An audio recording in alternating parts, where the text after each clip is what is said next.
Let's get out of here. When it comes to Eddie, Now, Coley, relax. Freaking relax. Coley, I like Coley. Beautiful woman at that. I like Coley. Okay, I really do. All right, but Coley, can we relax? Let me tell you why Coley needs to relax. Okay, sis, you are talking out of attraction and nothing else. It's giving talking out of attraction. When you telling us that, you know what, if you had told us we can go get out of here, I'd have got out of here. Sis, I need you to find the center and find the balance. Okay, all right. Find the center, find the balance. Because in that particular moment, okay, all right, it's because obviously Eddie's a very good looking man. You are a little bit excited. The girlies have got a little bit excited, you know what I'm saying to you? And now he's become a prize. It's like, who gonna capture him? Okay, all right. So when she said, listen, if you had wanted to get out of it, I would have got out of it. I said, sis, find composure quickly. Find composure quickly. Because what's about to happen next is an indication of the fact that she could not take the fact that she didn't have power over that guy. And I don't mean it in a dark arts way. I'm just saying it in the sense of just what was happening. Okay. Here we are. there is just like that magnetism there. Wait, hold on. She looks baddie there. I can't lie. That clothing there was baddie. I would like to explore that and see what happens.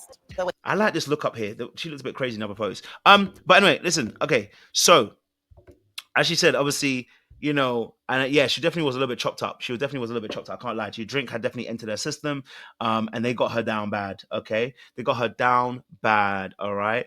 But again, this is leading up to the moment of what we're saying is that that's an inhibition. What that drink allowed her to get to a place where she was going to be free enough to do what she probably wanted to do. Okay, and what she could not do without the drink. Wait, did you see this over here? I see you deeper than you realize. 100%. So obviously, man's got the whole hug on her. Yeah, that's the cold arts too. He got the whole hug on her, arms around her, sitting on a step like it's a bad boy '90s movie. You know, it's like it's Love and Basketball without the basketball. You know what I'm saying to you? Like I get it. It looks like a moment. Okay, it looks like a moment. Okay, but it's not the moment she thought it actually was. Let's play a bit more. You go. Now here's when I knew it was messed up. Here is when I knew it was messed up. Okay, this Titanic Jack look, you know, with a Celine Dion song playing behind it. Okay, and the wind blowing in your hair. Oh, wherever you. Okay, I don't sing today, but you know what I'm saying to you. That little moment where she looks up and she's looking at him like this is gonna be that moment, like a moment like this. Some people wait a lifetime, like that Leona Lewis moment. Yeah, I know she was looking for it, but it isn't it. Okay, the lookup was telling us she wants this to be a moment. Okay, What's up? Oh, she unfolding the body. yeah. I'm not a general contractor. Darling, you are pressing the issue. Darling, you are pressing the issue, and I know you want to shoot your shot. I know you want to shoot your shot. Sissy, relax. I want you to relax because we're moving too fast and I don't think it's right, but you ain't getting no love tonight. That's song lyrics, by the way. It's not my own. Here is that key moment. She's like, I'm not a general contractor. Some of you girls think you got game. You ain't got no game. I'm gonna knock them down. I didn't like the fact she said she gonna knock a nigga down. I shouldn't. I mean, I added it's probably Negro. She said she gonna knock someone down, and basically, you know what she was trying to say? I would hit it. You know, I don't know, but I looked and I said, baby, we're in a far land right now, and this is not looking good. This is not looking good. We're not in a good space. We're not in a good part. And I really understand it. Okay. All right. Yeah. I hear it. Knock his walls down. Yes. And of course, Angie's obviously chiming in. that Coley and Eddie are hooked up and getting super close because to me, that's disrespectful. You over there hung now, Angie, I know you want to say disrespectful, but really and truly, is it? You're not together. I get what you're saying, but you're not together. You know what I'm saying to you? I actually understand what you're saying, but you're not together. I don't think either of these ladies have a chance. You know what I mean? But yeah. uh, I don't think either of them have a chance. If I'm really honest with you, I don't think anybody was trying to. I don't think he's really trying to give her a chance either. I know he's playing with her a little bit, but Angie did the exact same thing that Cody did without kissing. Okay, Angie did the exact same thing. Why? Because Angie and Coley are anxious people, and anxious people are people that cling to you, and you can see that. There's just no rest. There's no rest with people that are clingy. You see, there's no rest. None. With Coley, I'm gonna kill both of y'all. I'm wondering why Coley is talking to my connection. But, you know, I'm gonna let him live. I'm gonna let him live for today.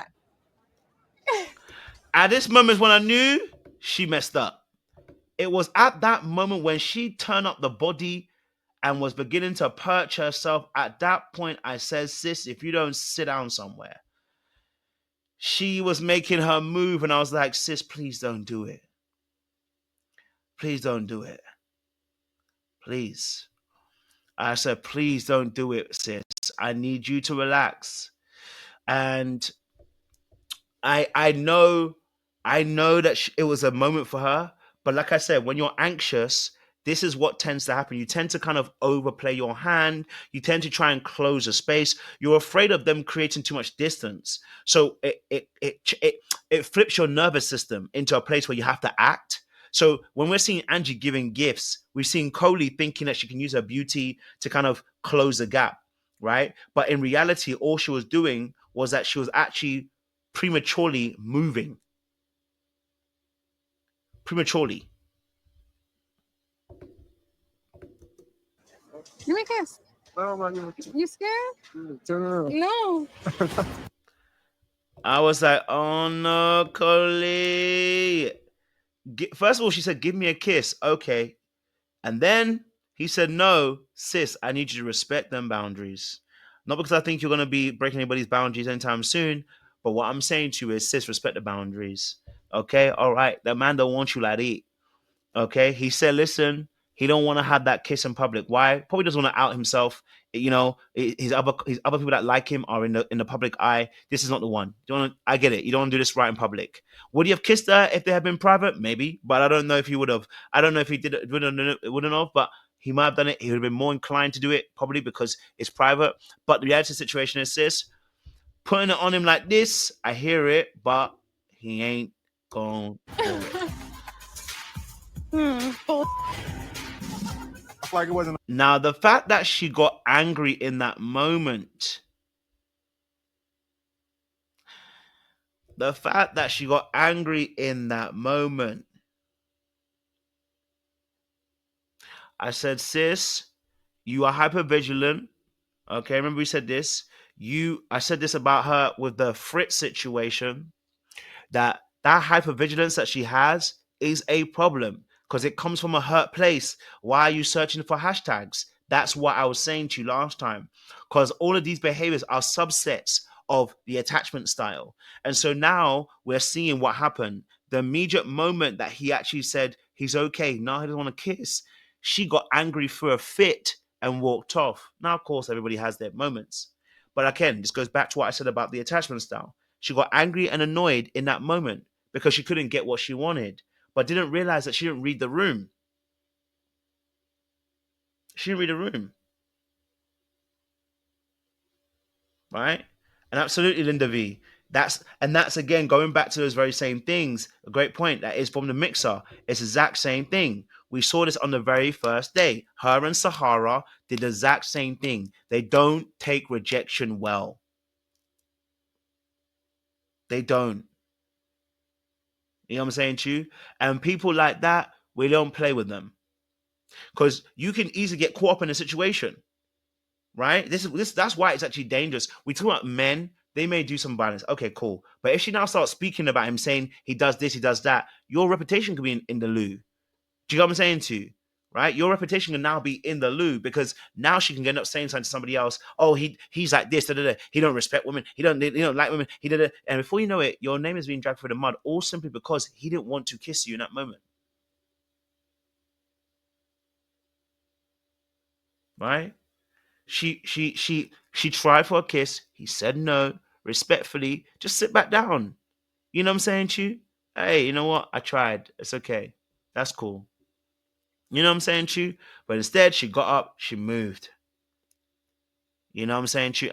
And that's where she's gonna have to do some work because you see, and these are the three wounds. I talk about this all the time. Abandonment, betrayal, rejection. These are the three wounds that are linked to attachment styles, right? So you've got anxious, avoidant, dismissive avoidant, and fearful avoidant. Okay, the fearful avoidant has betrayal, abandonment, and rejection. All three are linked with fearful avoidance.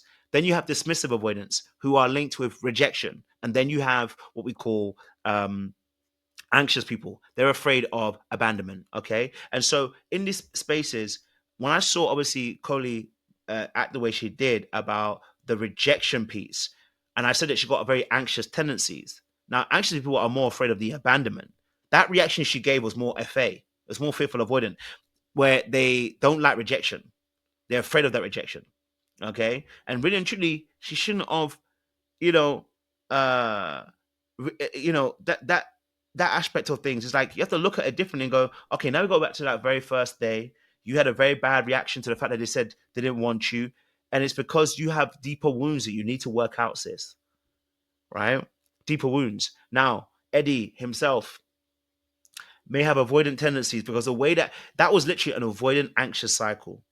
And this is gonna be my last 3 points because I want to get some people on. I've done my time, but that's that anxious avoidance cycle that you see a lot of times in relationships, right? So if you're somebody who's an anxious person and you've met an avoidant person, you know what that is. As an anxious person, you try to close the gap to the avoidant person. The avoidant person goes, you're doing too much, pushes you away. And what happens is then you're repelled and then you're like, what's happened here? And what happens is the anxious person wants to prove that they're worthy and they go and chase that avoidant person once more again. There was no need for her to really truly be this frustrated about the situation. I get it, you were a little bit hurt and your feelings were hurt, but she needed just to kind of just chill it a little bit. That was all. Just chill it a little bit. And then her saying what she said underneath her breath. In a proper place for it, Angie and Deanna, they probably have been mad. I feel like, me and Coley, it was just physical attraction for the most part. Now, this brother just told us what he felt about Coley. All it was for him was physical attraction. There's nothing else with Coley. And it's what we said about her the very first time. I said, Coley looks like she is an airhead. It feels like people are looking at her like she's an airhead. And that's because it feels like there's no substance coming to the table. We need to have more substance. I said, I liked her when she was more vulnerable, but she's giving off airhead at the moment.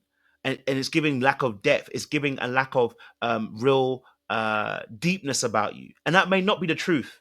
It may be that you're masking things. I said the exact same thing about Will.